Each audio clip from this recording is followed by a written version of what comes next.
2025년 2월 5일 수요일 성녀 아가타 동정 순교자 기념일 제1독서 히브리서의 말씀입니다.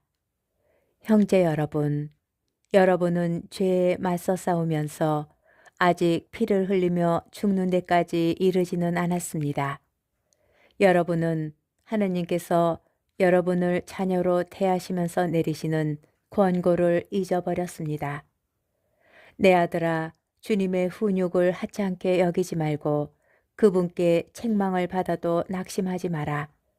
주님께서는 사랑하시는 이를 훈육하시고 아들로 인정하시는 모든 이를 채찍질하신다. 여러분의 시련을 훈육으로 여겨 견디어내십시오. 하느님께서는 여러분을 자녀로 대하십니다. 아버지에게서 훈육을 받지 않는 아들이 어디 있습니까? 모든 훈육이 당장은 기쁨이 아니라 슬픔으로 여겨집니다.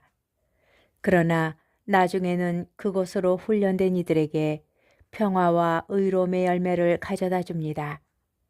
그러므로 맥 풀린 손과 힘 빠진 무릎을 바로 세워 바른 길을 달려가십시오.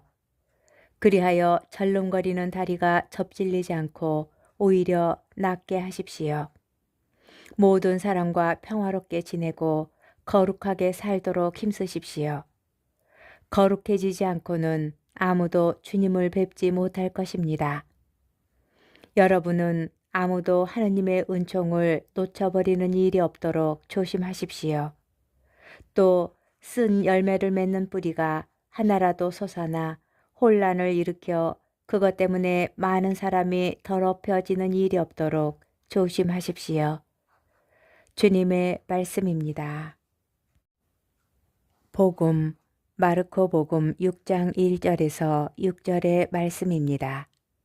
그때에 예수님께서 고향으로 가셨는데 제자들도 그분을 따라갔다.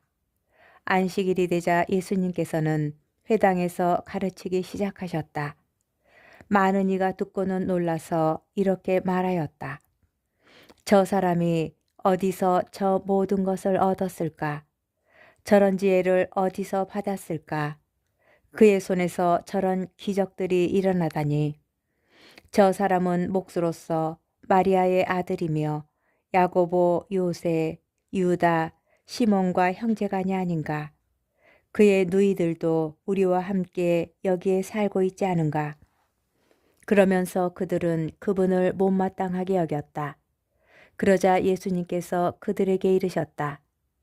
예언자는 어디에서나 존경받지만 고향과 친척과 집안에서만은 존경받지 못한다. 그리하여 예수님께서는 그곳에서 몇몇 병자에게 손을 얹어서 병을 고쳐주시는 것밖에는 아무런 기적도 일으키실 수 없었다. 그리고 그들이 믿지 않는 것에 놀라셨다. 예수님께서는 여러 마을을 두루 돌아다니시며 가르치셨다. 주님의 말씀입니다. 오늘의 묵상. 오늘 복음의 처음과 마지막 부분에 놀라다라는 낱말이 나옵니다. 그러나 그 의미는 다릅니다. 예수님의 가르침과 기적에 대한 놀라움은 그 놀라움의 이유가 되시는 분에 대한 찬미로 이어지는 것이 마땅합니다. 그런데 예수님의 고향 사람들은 오히려 그분을 못마땅하게 여기는 뒤틀린 감정을 가집니다. 그들이 하느님에게서 오는 것을 있는 그대로 보지 못하게 하는 걸림돌은 무엇일까요? 자신들의 경험과 스스로 안다고 믿는 생각의 틀입니다. 30여 년 동안 한 동네에서 살아온 사람을 겉으로만 아는 얄팍한 이해의 한계로 또 목수는 마리아의 아들은 야고보와 유다의 형제는 그렇게 훌륭한 가르침과 기적의 능력을 지닐 수 없다고 믿는 편견으로 하느님께서 하시는 일을 알아보지 못합니다. 그런데 하느님께서는 자주 평범하고 자연스러운 일상 안에서 비범하고 초자연적인 것, 곧 은총을 주십니다. 아픔이 낫기를 바라는 사람의 믿음은 치유자의 능력을 활발히 일으킵니다.